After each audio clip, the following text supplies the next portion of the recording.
Hello, everybody, and welcome to today's Jester Special Digital Gold and Brics and what's going on with that situation.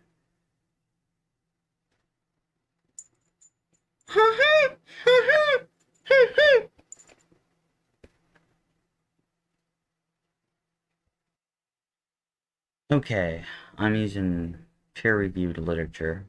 Okay, so I'm gonna, I may not read all of it, but I'll go through all of it, and if you want to, you can pause and look at it. But one of the things that's interesting is if you look at my pinned tweet, you will notice that this whole thing about Triangle Alliance keeps popping up. Okay, so we're on my Twitter now, and I'll show you.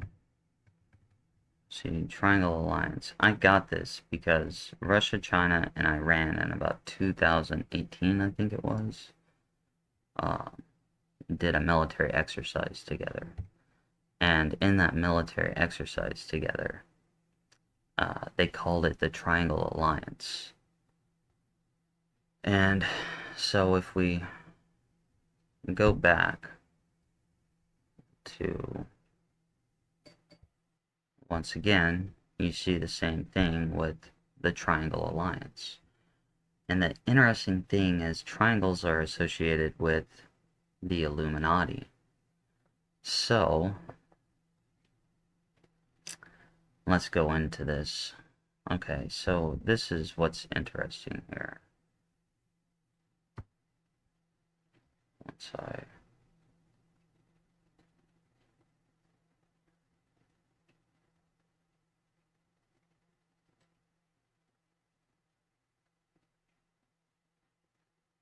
is that okay, so India co-founded the Russia-India-China Alliance trilateral alignment in 2001.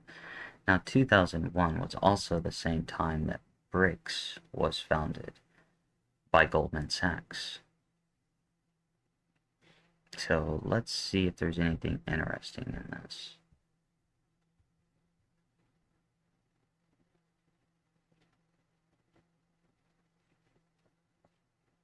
So not only is there this Russia-India-China alliance right here, but this also went into Brics and really took off after 2009 when our economic crash happened. And the whole thing with and Brics was also created in a response. The main reason 2001 is the date is because of 9/11. So this also brings me back more when I talked about that World War III video, and you had me explaining how that was like the beginning of World War III.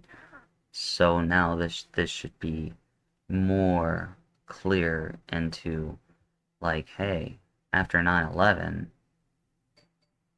BRICS was created, and also this economic alliance between Russia, India, and China, and that should just kind of strike alarm bells to everybody. Like this was kind of like all planned. So, um, let's see here. Right now, mostly I'm going through it and just letting you kind of have access to it. So let's see if there's anything interesting that because this is all part of trying to create a way on how to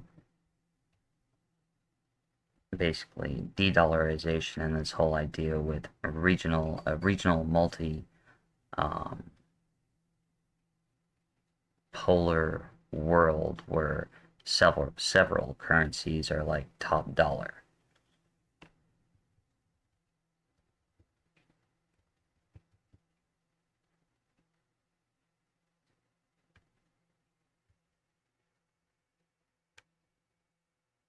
So if I'm silent, it's just because I'm going through and also letting you read, unless I find anything interesting.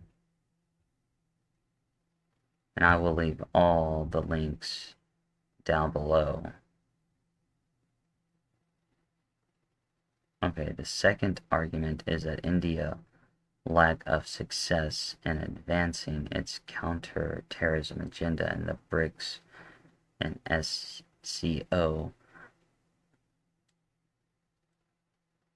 What is this counter-terrorism? To reactivate the RIC since 2018. And what's also interesting is that China and India during the COVID time were in a little skirmish over a border dispute.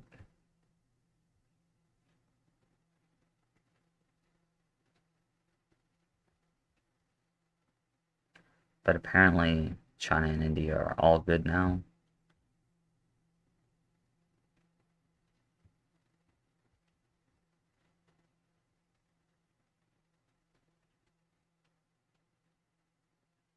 Okay, this is interesting. 4 Indian foreign policy approaches and their associated alignment principles have emerged in the Indian scholarship and in the country's statecraft. The first approach is that of non-alignment. This was defined by the Prime Minister, I can't pronounce his name, in terms of an intention to keep away from the power politics of groups aligned against one another, which have led in the past 2 world wars and which may again lead to disasters on an even vaster scale.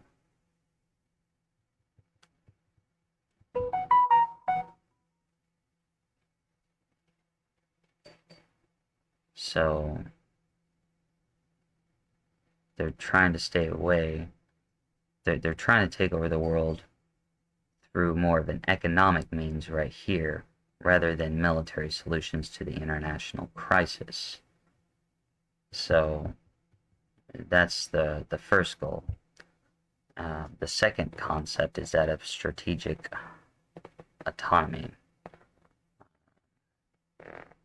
So we went through the first one, and now this is the second one, and it's basically to create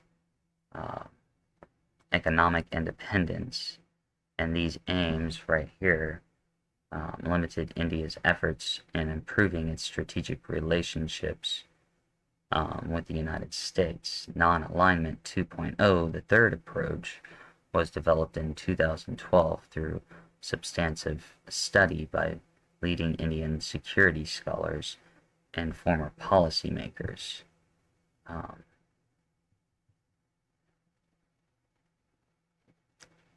The fourth concept is where we're getting into right here, is that of multi-alignment. Notably, it is often presented as a natural evolution of strategic autonomy and offering a clearer definition of India's strategic interest, identifying the United States as a more unambiguous positive partner for India, and conversely China as an increasingly hostile actor, and motivating distinct policy initiatives to implement these interests. As an example is Modi's Act East policy, which is intended to deepen political, economic, and military engagement with Southeast and East Asian states, and is partly a response to the rise of China. This builds upon the previous India Look East policy initiated in the early 1990s, with a more limited focus on developing economic ties with Southeast Asia. So they do realize that China is a threat, because that's one thing I'm not really for sure is where India is going to be during this next world war.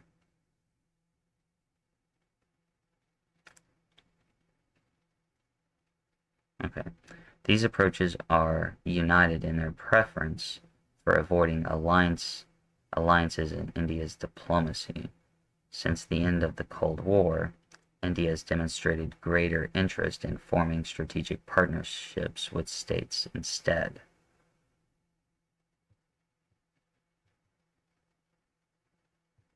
So,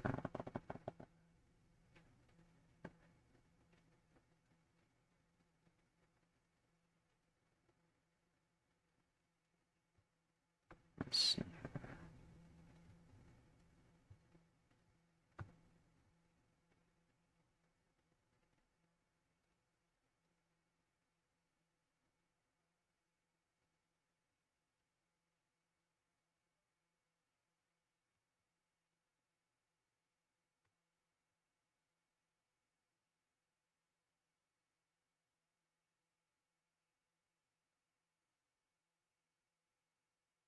See, and here we go.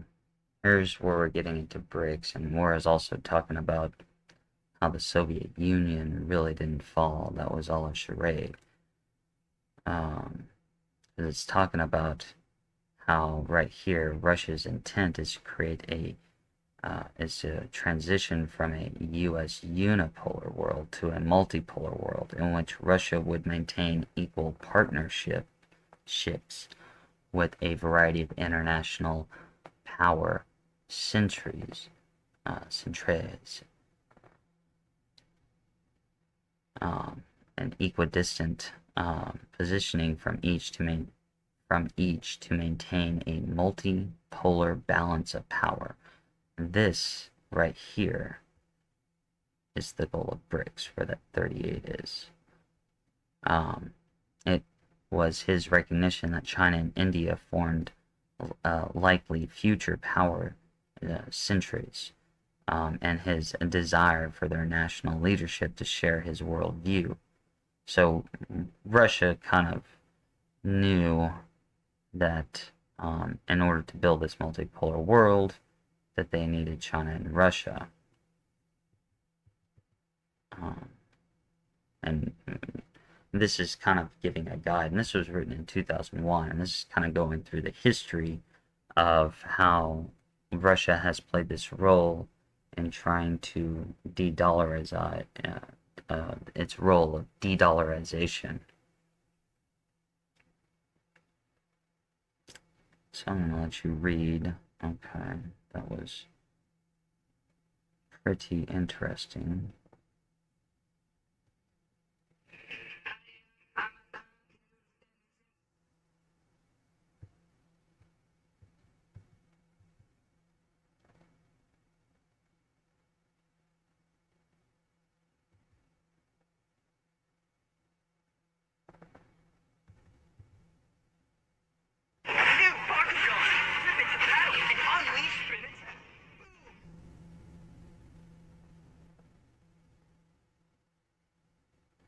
Okay, so there's also a continuing imperative to weaken the Russia-China strategic partnership through Indian participation in the Eurasian alliance.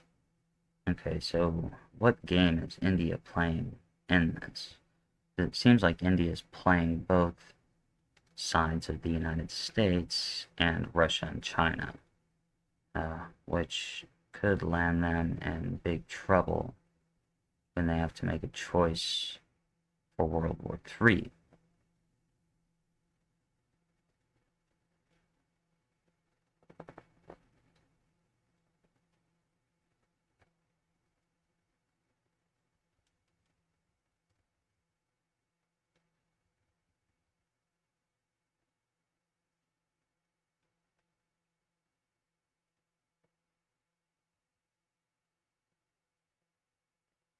I wonder where this is going to bring Pepsi, because I think they moved their headquarters to India.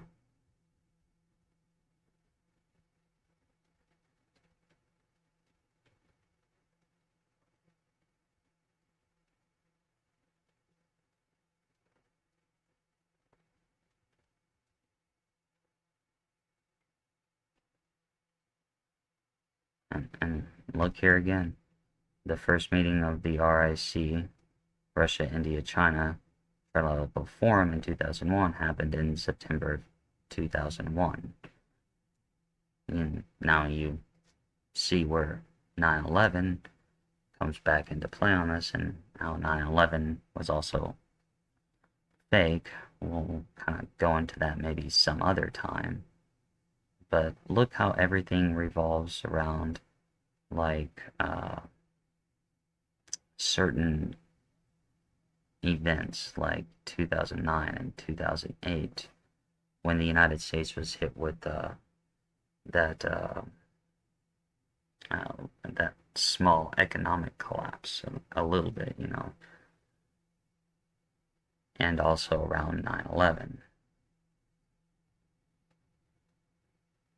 It's interesting how all these things kind of take place. And then here we go. Policy issues managed by the RIC, Brics, and the SEO. Look at this. Okay, so we have a security military exercises with these countries.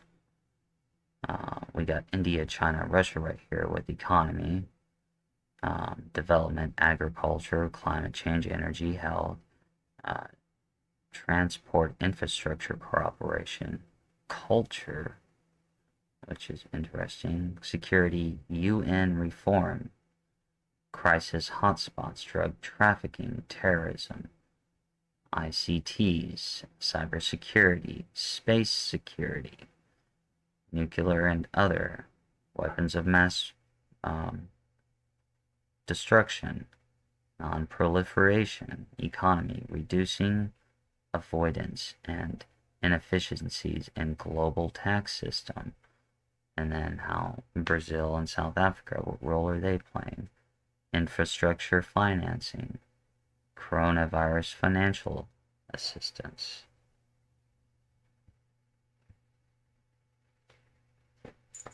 So all this, see how all this, and Kazakhstan is also the Khazarian Mafia right here.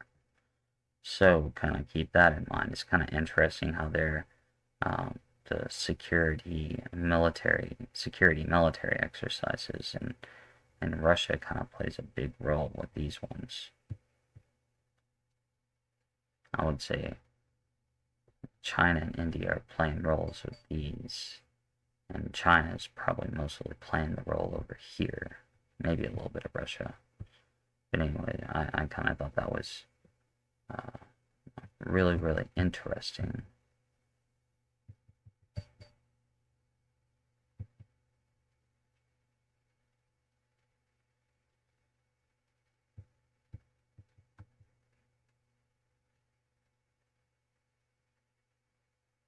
India seeks to first to introduce counterterrorism as a general topic of its policy agenda.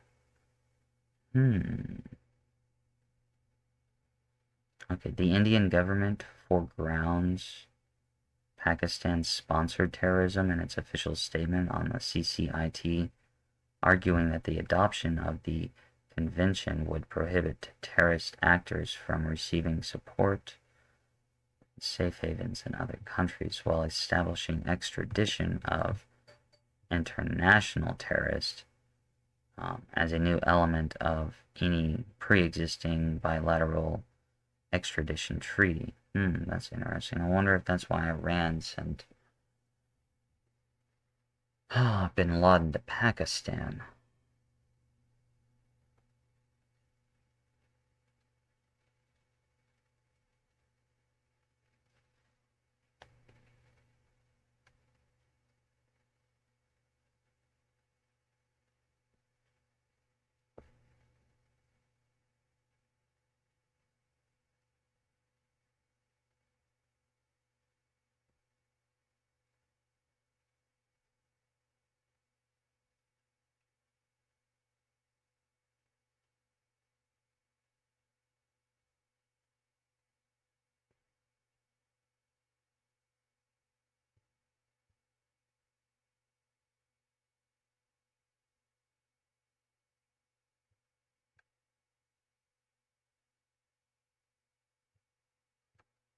So this kind of goes over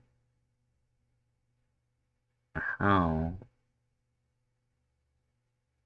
long it's kind of taken to implement these new structures to um, create de-dollarization.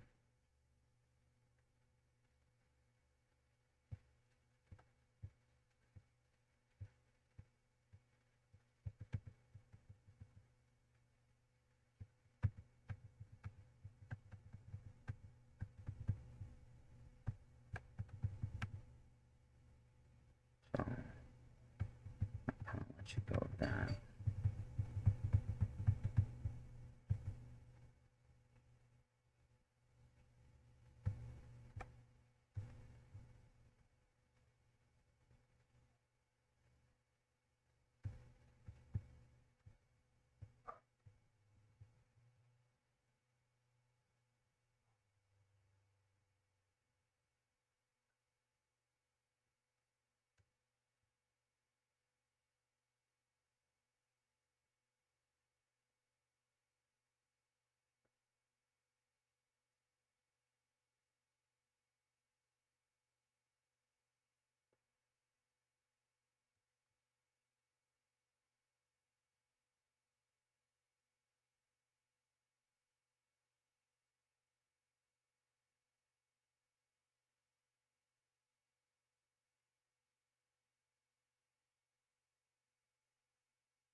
So I kind of hope that this has shown you stuff. But if China and Russia conclude that an increasingly pro-U.S. India disrupts their own agendas within these Eurasian institutions, they may adopt more aggressive blocking of India policy agendas simultaneously across the three alignments. Therefore, several factors such as state alignment practices, relative power balances, regional institutional fluidity, and a mutual desire among all alignment members for the state to remain engaged in agenda setting need to be investigated as potential conditions for the success of the models. So India has to start reducing its relationship with the United States. And that's insane because we helped build them up.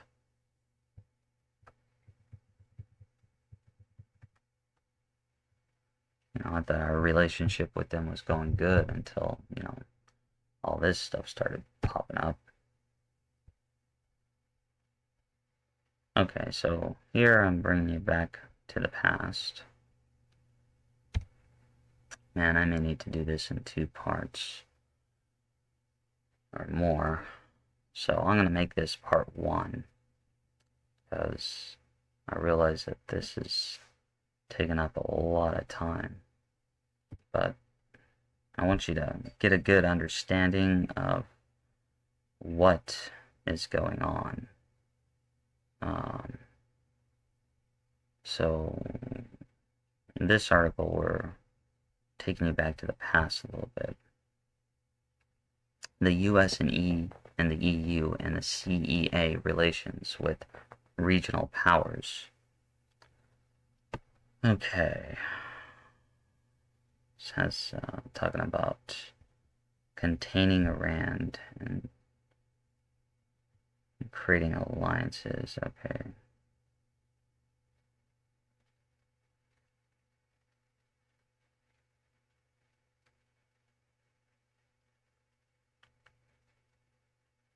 So,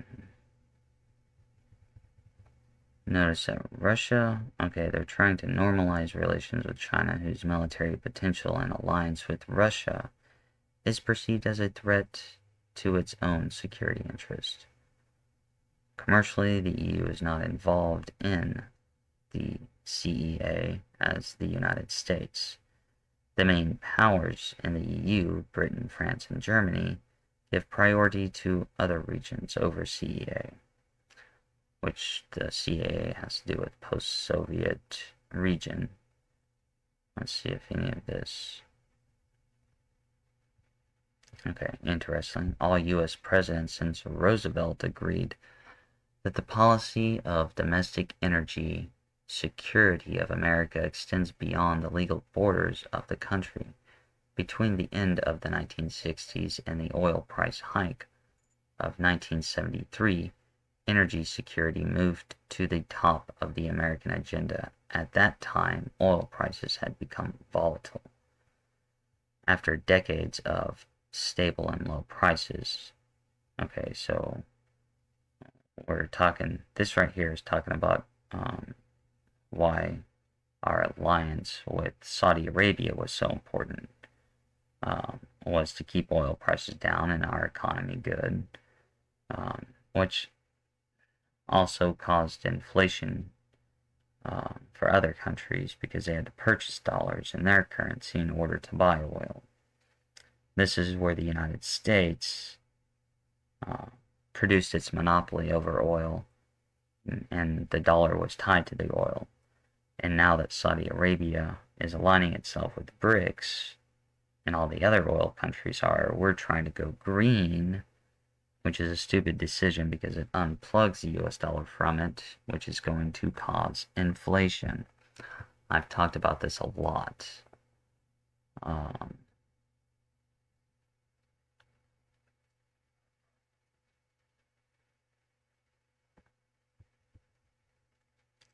Okay, and see, this was written in 2003 over here. And right now,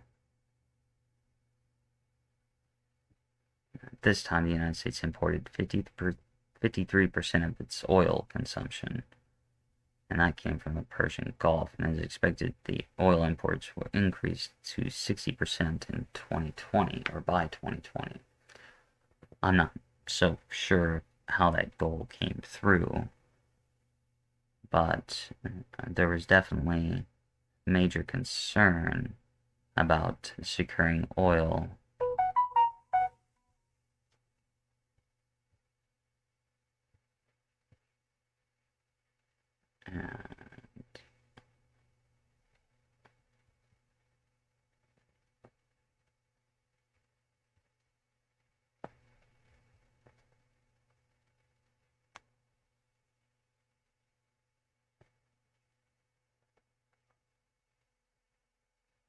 And it also talks about this conflict right here between US and Russia and securing oil.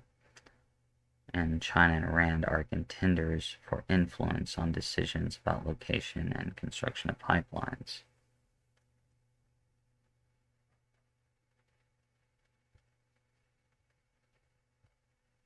So all this has played a role in everything.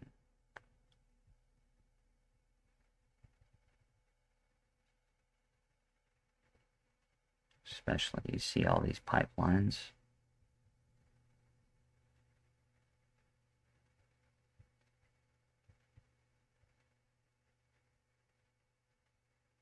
the Asia gas pipeline, all these pipelines. Russia, Russia and Iran have had a strong alliance for a long time. Russian and Iranian alternatives are recommended, but the Bush administration appears determined to follow its own strategy. Yeah, you can.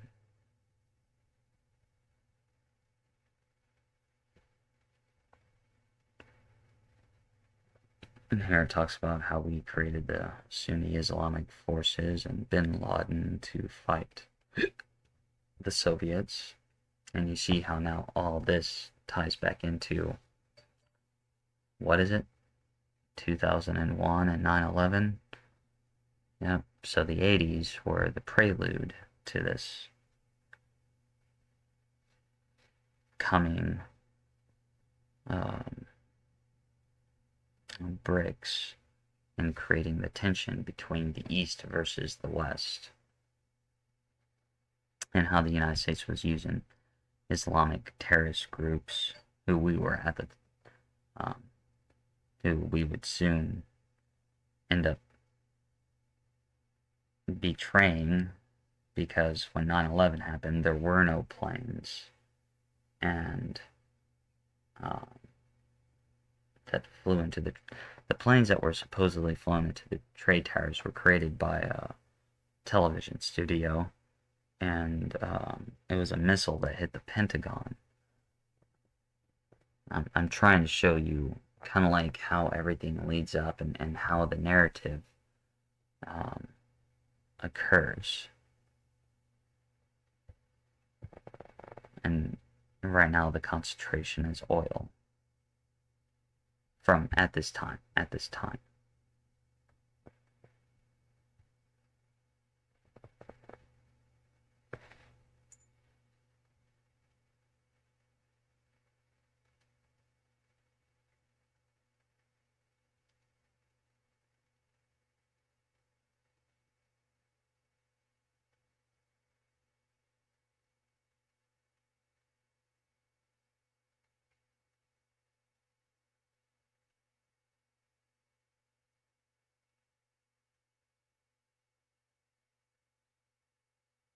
Okay, here's something interesting, after going through all of this. The conclusion, therefore, is that the liberal state in America wears a business hat even in matters of state strategy. See also the introduction on democracy in outward-oriented capitalism. As has been noted, the U.S. government has become an instrument of a segment of American society, corporate business. It has become, as others than myself have already recognized, America Incorporated. If a candidate today is not acceptable to the corporate mainstream, he is unelectable.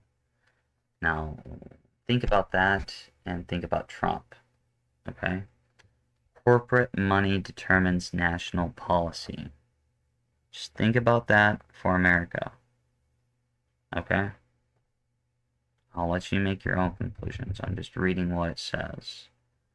While this all does not add up to a conspiracy theory, it does indicate a significant money subtext. Yeah, that's because it's true. There is no conspiracy. Subtext to Operation Enduring Freedom. Okay, now we're going into kind of like the outcome of post 9/11 and some of the things. The Afghan Reconstruction Manager explained that Afghanistan is negotiating with Total Final Elf and ExxonMobil. That's a weird name for a company. Anyways, going through here.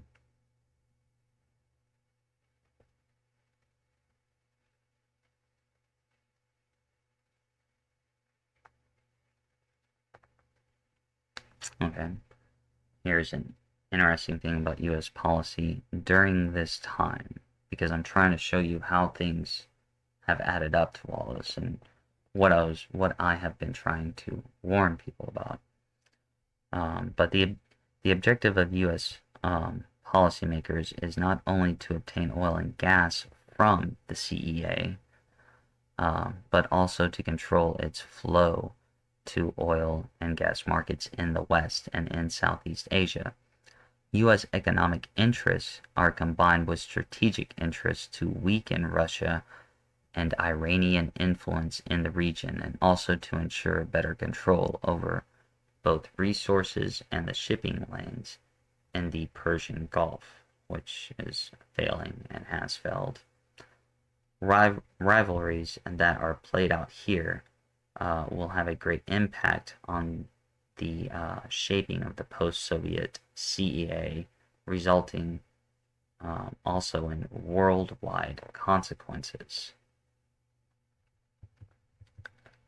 The belief that the economic comes from technological innovation in a healthy private economy and a balanced government budget underlies the U.S. armament acquisition policy of Truman, Eisenhower, Nixon, Kennedy, and so forth. However, resorted to deficit spending to build military capacity. Okay.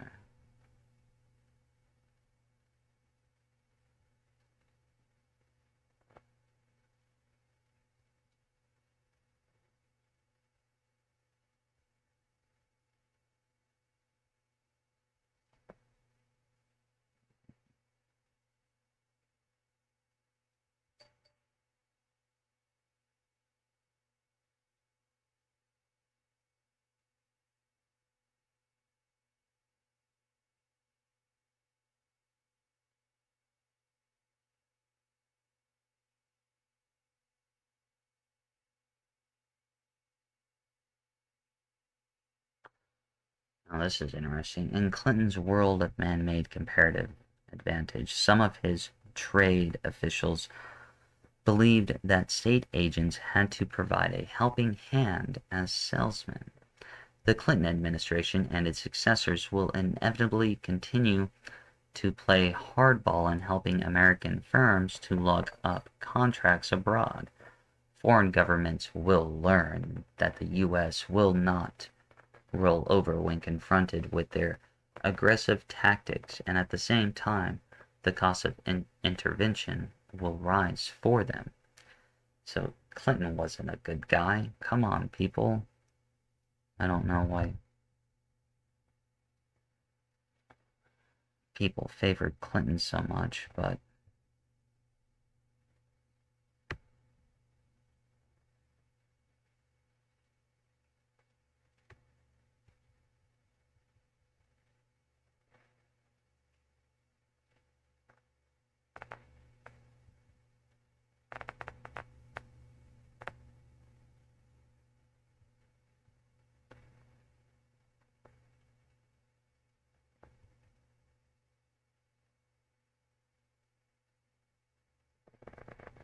no.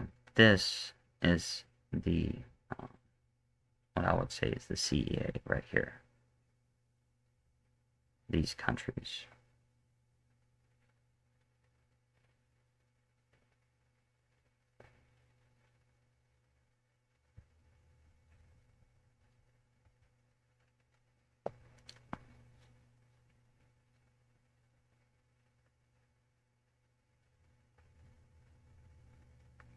Bush wasn't good either.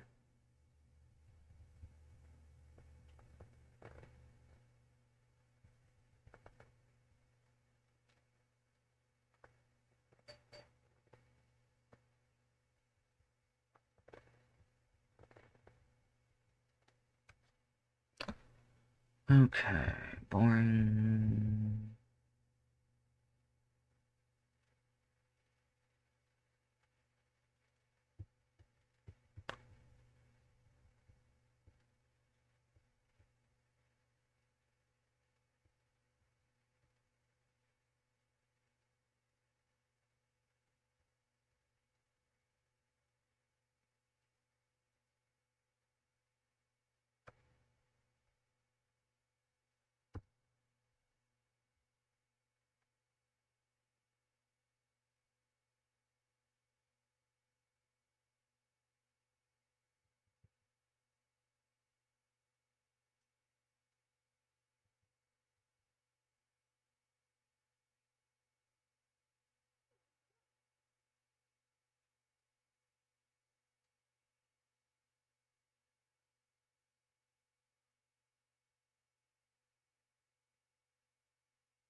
Okay, this is interesting.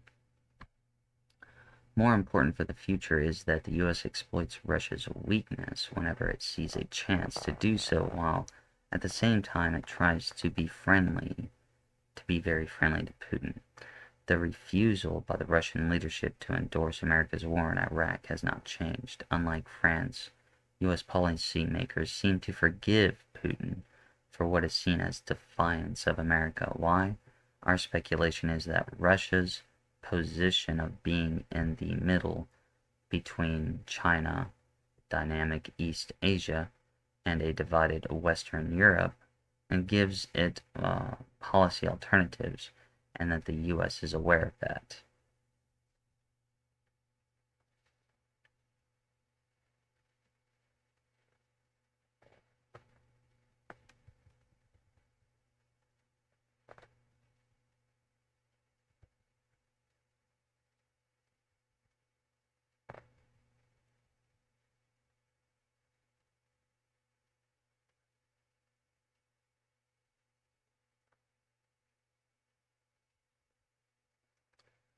So you see how the United States was bringing this tension to them.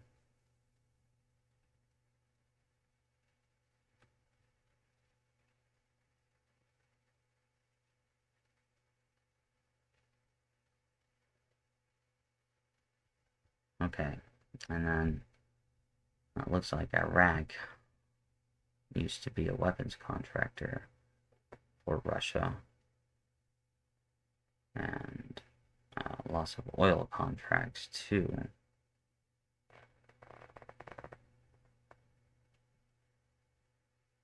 And America's threat of war against Iran cuts into Russia's nuclear sector.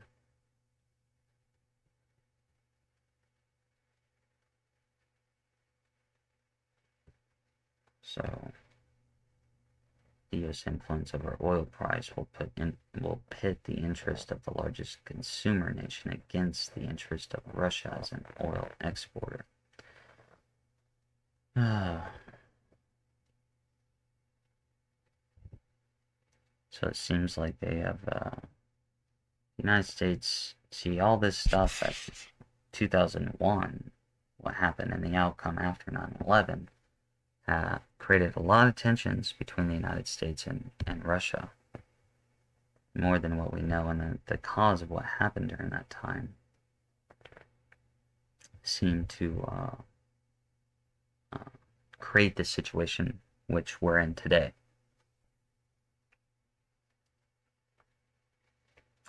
Russia is reported to have shared intelligence and cooperated with the United States to stabilize a post-Taliban regime in Afghanistan. However, not all interests have such areas of overlap. On March 26, 2003, the Russian foreign minister accused the United States of waging a propaganda campaign by claiming that Russian companies had sold banned military equipment to Iraq.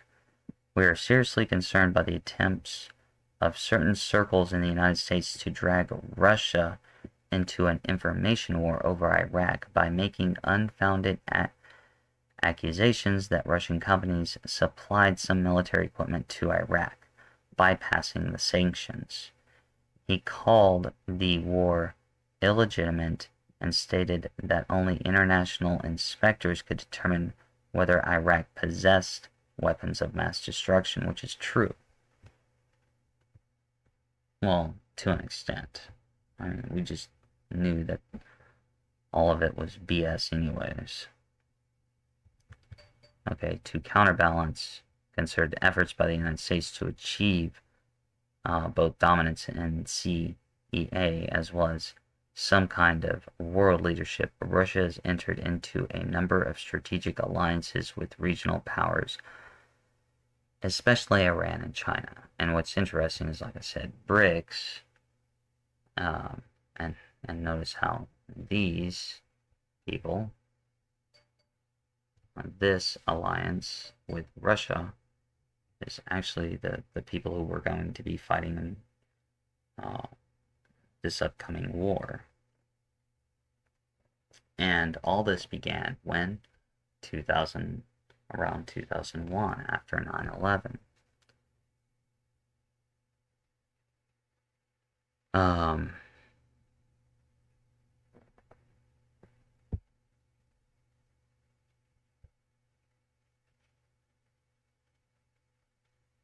so this is all talking about um,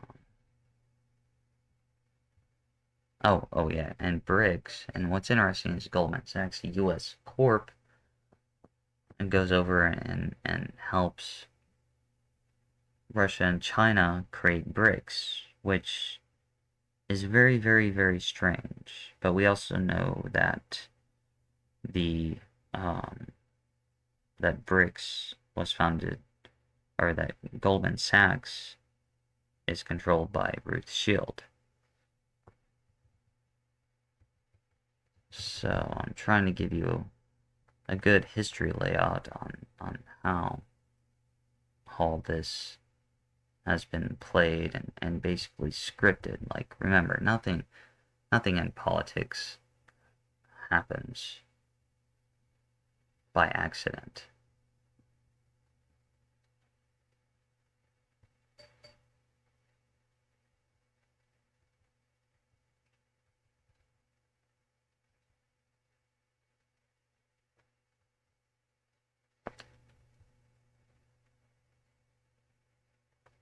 China and India are entering into competition for oil at the same time, which experts, yeah, but then they formed an alliance.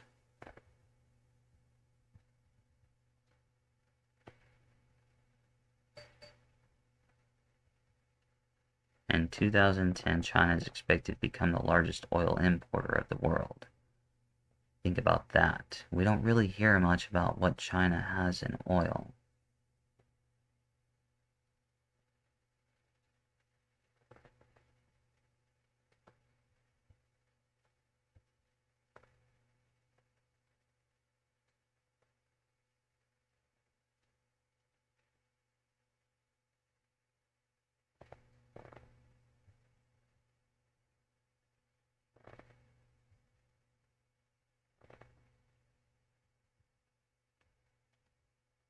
Let's see here.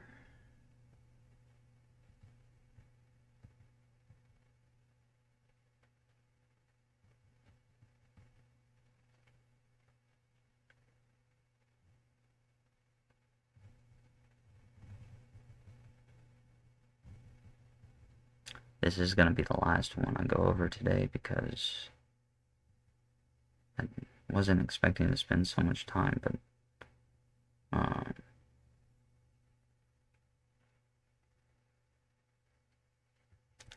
and see, once again, this is also interesting. Just around the time of 2001, the unfriendly, though sportsmanlike encounter between the U.S. spy plane and a Chinese jet fighter in the spring of 2001 highlights the new risk of China's regained status in U.S. security policy of being a strategic adversary. Not all U.S. leaders believe that China has already entered into the zone of the civilized.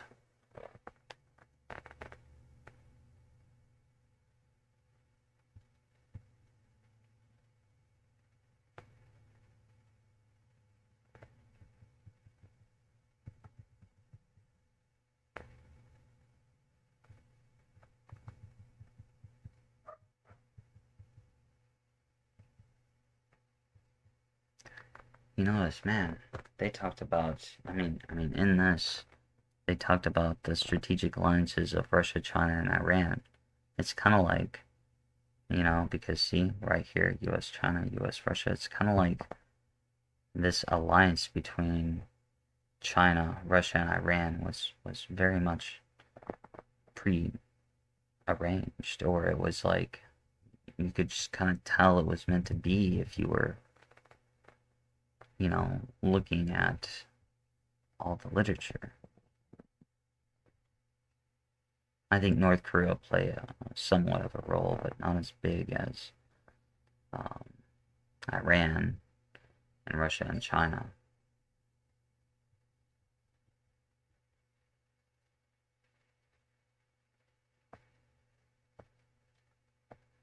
the Democrats closely work with Iran. It's kind of interesting that all these reports are coming out, and then they're just kind of like, well, let's give Iran a whole bunch of money.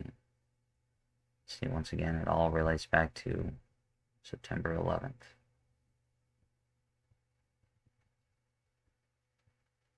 Let's see, some Turkish. Yeah. We're seeing all that.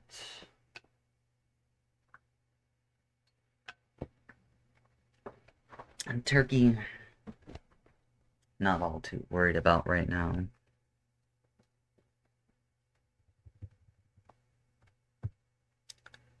So let's see what we can finish up here.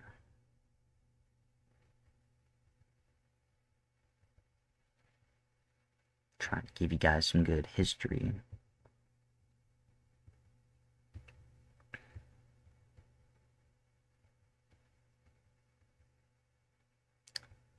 So, well, this will definitely be a continuation, kind of like my other ones. I wasn't expecting it to, but that's just, there's a lot to go over, and some of the information is needless, but some of it's good. Just kind of have to decipher through. But I wanted to let you get a good idea of kind of like what's been going on, so you can understand how things lead up to one another, and also to get an idea of how foreign policy has been going on for the past few years, and how it's basically been about destroying the US dollar now.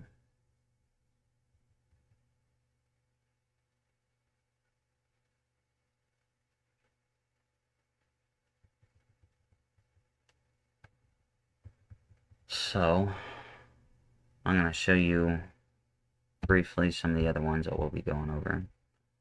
There's going to be this one, how closely aligned are Russia and China. We still have this one to go, the coming illiberal order.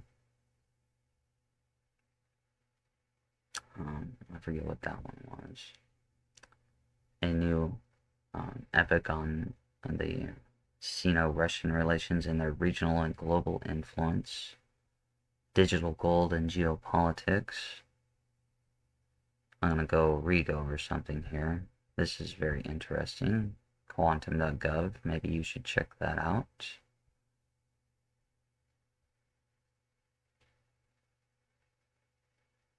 And then we got the power, the current traders and the new gold standard. That just goes to my X. Google Scholar. Slipping some things off.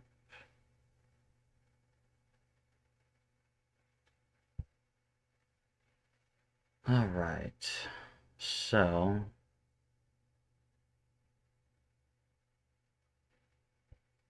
I hope you found that interesting. The articles that I went over, I'll leave the links below. And you got a little small preview of some of the other things that we'll be covering.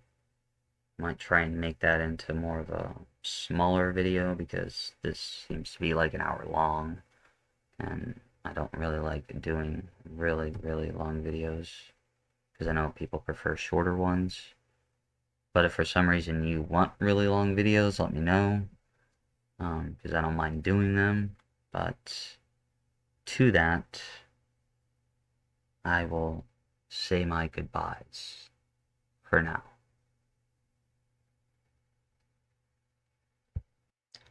And this has been a Digital Gold production.